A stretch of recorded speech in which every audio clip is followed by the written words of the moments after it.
ছাত্ররা আশা করি সবাই ভালো আছো। আজ ক্লাস 7-এর ছাত্রদের একটা পোয়েম পড়াবো। পোয়েমটা হচ্ছে রবার্ট লুই স্টিভেনসনের লেখা the vagabond. Robert Louis Stevenson 19বিংশ শতাব্দীর স্কটল্যান্ডের কবি ও লেখক। তার লেখা একটা অত্যন্ত সুন্দর কবিতা, এটা সুন্দর একটা পোয়েম, যেখানে পোয়েট নিজেকে ভ্যাগাবন্ড বলে কল্পনা করছেন। ভ্যাগাবন্ড কথার অর্থ হচ্ছে vagrant, one who has no particular home or job. বাংলায় আমরা বলি ভবঘুরে, যার নির্দিষ্ট কোনো বাড়িঘরও নেই, নির্দিষ্ট কোনো কাজও নেই, যখন যেখানে খুশি যায় এমলেসলি অর্থাৎ লক্ষ্যহীনভাবে ঘোরাফেরা করে।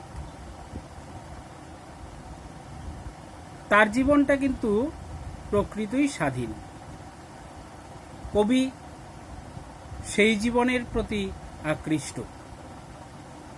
তাই ভ্যাগাবন্ডের হয়ে তিনি এই পোয়েমটি লিখেছেন। তিনি এই পোয়েমে কি বলেছেন? Give to me the life I love, let the lave go by me, give the jolly heaven above and the byway near me, nigh me, and the byway nigh me। অর্থাৎ give to me the life I love। কবি একটি আবেদন জানিয়েছেন, আমি যে জীবনটা ভালোবাসি সেই জীবনটাই আমাকে দেওয়া হোক। একটা পার্টিকুলার লাইফের প্রতি আমার আকর্ষণ রয়েছে, আমি একটা নির্দিষ্ট জীবনকে পছন্দ করি, একটা নির্দিষ্ট জীবনকেই ভালোবাসি, সেই জীবনটাই আমাকে দেওয়া হোক। Let the lave go by me, lave কথার অর্থ হচ্ছে স্ট্রিম, ছোট নদী। আমি যেখানে থাকবো আমার পাশ দিয়ে ছোট নদী বয়ে যাবে। Give the jolly heaven above, jolly অর্থ হ্যাপি, হাসি খুশি, উৎফুল্ল। হেভেন অর্থ এখানে স্কাই অর্থাৎ আকাশ। আমার মাথার উপরে সবসময় থাকবে হাসি খুশি আকাশ, অর্থাৎ মেঘহীন, রোদ ঝলমলে সুন্দর নীল আকাশ সবসময় যেন আমি মাথার উপরে দেখতে পাই। অ্যান্ড দ্য বাইওয়ে নাই মি, আমার কাছাকাছি সবসময় থাকবে বাইওয়ে, বাইওয়ে অর্থাৎ স্মল রোড, ছোট রাস্তা, গলি রাস্তা, অর্থাৎ আমি যখন যেদিকে খুশি যেন যেতে পারি, আমার যেন পথের অভাব না হয়। Bed in the bush with stars to see, আর ঘুমাবো কোথায়? ঝোপের মধ্যে ঘুমাবো। ঝোপের মধ্যে শুয়ে শুয়ে আমি আকাশের তারাগুলোকে দেখব। Bread I deep in the river, খাবো কি? রুটি, অর্থাৎ ন্যূনতম কিছু তো খেতে হবে, না খেলে বাঁচবো কি করে? বাঁচার জন্য আমি একটু রুটি পেলেই যথেষ্ট। আর সেই রুটি, শুকনো রুটি খেলে গলায় আটকে যেতে পারে, তাই সেই রুটির সঙ্গে পানীয় কি খাবো? ওই রুটিকে নদীর জলে চুবিয়ে নেব। মানে আমি ব্রেডের সঙ্গে মিটও চাই না, ব্রেডের সঙ্গে কফিও চাই না, একটু নদীর জল হলেই হবে। মানে ন্যূনতম খাদ্য পানীয়, সবচেয়ে সস্তা খাদ্য পানীয়, সেটুকু পেলেই যথেষ্ট। There's the life for a man like me, এটাই হচ্ছে আমার মতো মানুষের জীবন। মানে আমার মতো মানুষ, আমার মতো ভবঘুরে মানুষ এই জীবনকেই পছন্দ করে। There's the life for ever, এটাই হচ্ছে আমার সমগ্র জীবন, আমার চিরকালীন জীবন, অর্থাৎ আমি আমৃত্যু এরকম ভবঘুরে হয়েই থাকতে চাই।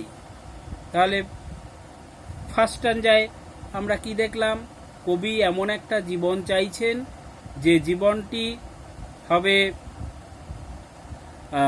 ভবঘুরের জীবন, অর্থাৎ পূর্ণ স্বাধীনতা থাকবে তার চলাচলে, যখন যেদিকে খুশি তিনি যাবেন, কোনো উদ্দেশ্য না নিয়েই তিনি পথ চলবেন, তার খাওয়া পরা পানীয় ইত্যাদির প্রতি কোনো আকর্ষণ নেই, ন্যূনতম যেটুকু খাদ্য পানীয় পেলে বাঁচা যায় সেটুকু পেলেই চলবে। শুধু তিনি কি চান? তিনি সবসময় প্রকৃতির দ্বারা পরিবৃত হয়ে থাকতে চান। তার পাশে ছোট নদী বয়ে যাবে, মাথার উপরে নির্মল নীল আকাশ থাকবে, রাতে সেই আকাশে তারা ঝলমল করবে, সেগুলোকে তিনি দেখবেন, ঝোপের মধ্যে ঘুমোবেন, অর্থাৎ প্রকৃতির সান্নিধ্যে থাকবেন। Let the blow fall soon or late, let what will be over me. Blow বলতে এখানে স্ট্রোক অফ ডেথ, ব্লো মানে আঘাত, এখানে মৃত্যুর আঘাতের কথা বুঝিয়েছেন। অর্থাৎ আমার জীবনে তো সবারই মৃত্যু আসে, কারো আগে কারো পরে। তো কবি বলছেন মৃত্যু আমার জীবনে আগে আসুক পরে আসুক তাতে কিছু যায় আসে না, আমার যা হবার হবে, আমি মৃত্যুকে ভয় পাই না।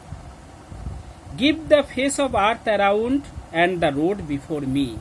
আমি শুধু চাই আমার চারদিকে যেন পৃথিবীর মুখকে দেখতে পাই, অর্থাৎ আমি আমার চারদিকে যেন প্রকৃতিকে দেখতে পাই, আর আমার সামনে যেন একটি পথ থাকে, অর্থাৎ আমার পথ যেন কোথাও শেষ না হয়, অর্থাৎ আমার ভ্রমণ যেন কোথাও থেমে না যায়, আমি যেন সর্বদাই চলতে পারি, যখন যেদিকে খুশি সেদিকে যেতে পারি। Wealth I seek not, hope not love, nor a friend to know me. আমার জীবনে সম্পদের দরকার নেই, সম্পদ টাকা পয়সা এসব আমার লাগবে না। আমার জীবনে কোনো আশারও দরকার নেই, যে আশায় বুক বাঁধবো বড় কিছু পাবো, দরকার নেই। ভালোবাসাও দরকার নেই, এমনকি কোনো বন্ধু আমাকে চিনবে, আমাকে জানবে, সে বন্ধুরও আমার দরকার নেই।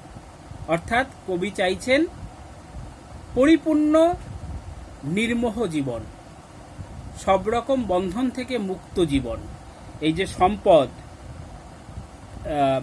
আশা, ভালোবাসা, বন্ধুত্ব, এগুলো সবই বন্ধন, সব বন্ধন থেকে তিনি মুক্ত হয়ে একেবারে স্বাধীনভাবে চলতে চাইছেন। All I sick the haven above and the road below me. একথা তিনি আগেও বলেছেন, আমি শুধু চাই আমার মাথার উপরে সেই সীমাহীন আকাশ, সীমাহীন নির্মল আকাশ থাকুক, আর আমার নিচে, অর্থাৎ বিলো বলতে এখানে আন্ডার মাই ফিট, আমার পায়ের তলায় পথ থাকুক, রাস্তা থাকুক, আমি যেন চলতে পারি, অবিরাম চলতে পারি। Or let autumn fall on me, where afield I linger. আমার উপরে শরৎ নেমে আসুক।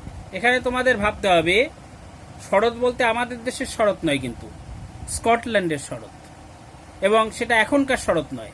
এখন তো গ্লোবাল ওয়ার্মিংয়ের কারণে ইংল্যান্ড, স্কটল্যান্ড এসবও মোটামুটি গরম দেশ হয়ে গেছে, কিন্তু ঊনবিংশ শতাব্দী অর্থাৎ কবির সমসাময়িক যে স্কটল্যান্ড, তখন শরৎ মানে বেশ ঠান্ডা, বেশ ঠান্ডা।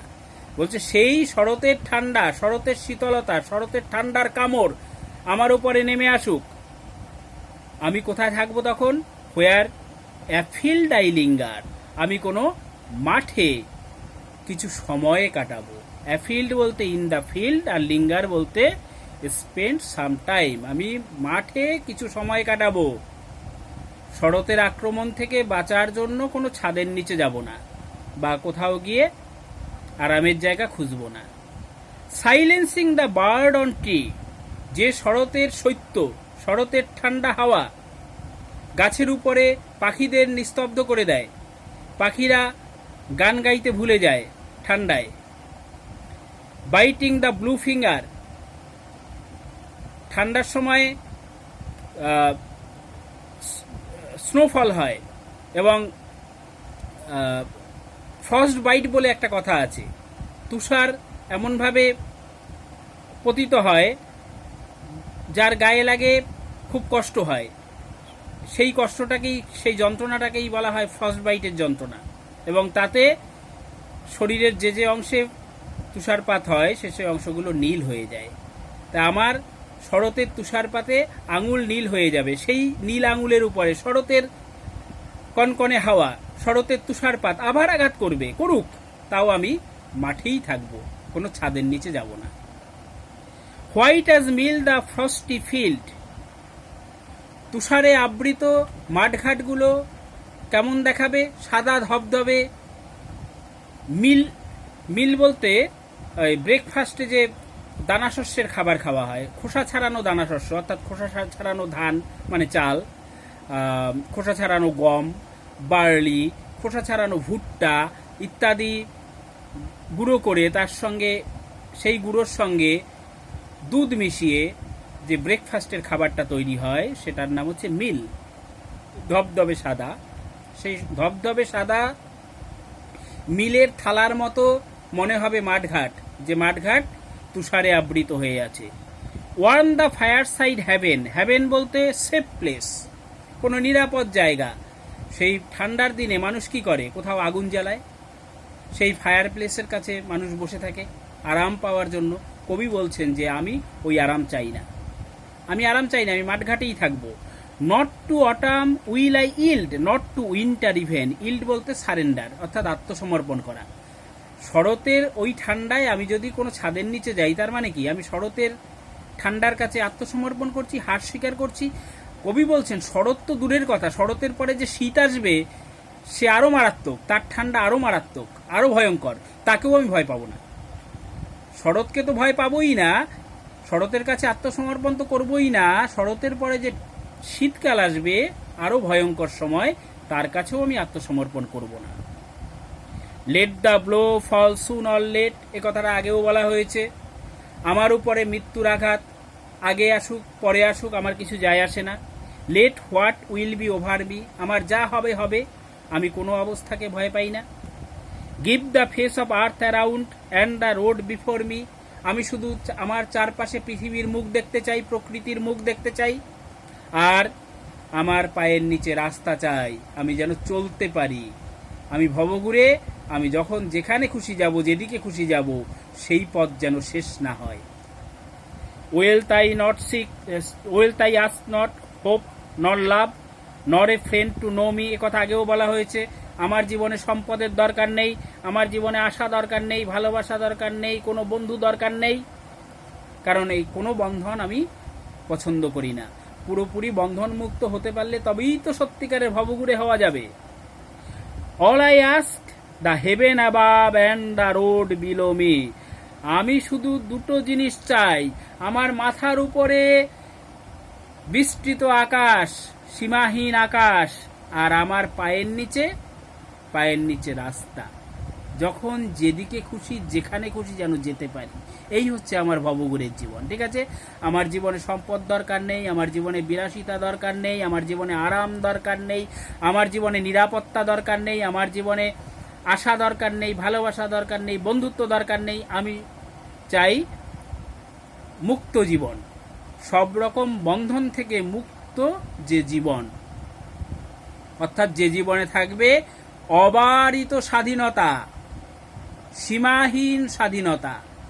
আমার চলার পথ যেন কোথাও শেষ না হয়, চলার পথে যেন কোথাও কোনো বাধা না আসে, এটাই শুধু আমি চাই।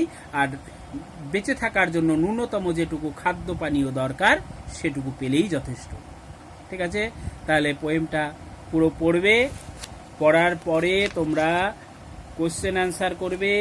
Activity 1, 2, 3, 4, activity 1, 2, 3, 4। ঠিক আছে, যে যেমন পারবে করবে, ঠিক হলে হবে, ভুল হলে হবে। ঠিক আছে, পরে এক সময় অ্যাক্টিভিটি আলোচনা করে দেবো কার কি ঠিক ভুল হলো, তখন ভুল টুল যা হবে কারেকশন হয়ে যাবে। ঠিক আছে, সুস্থ থেকো, ভালো থেকো।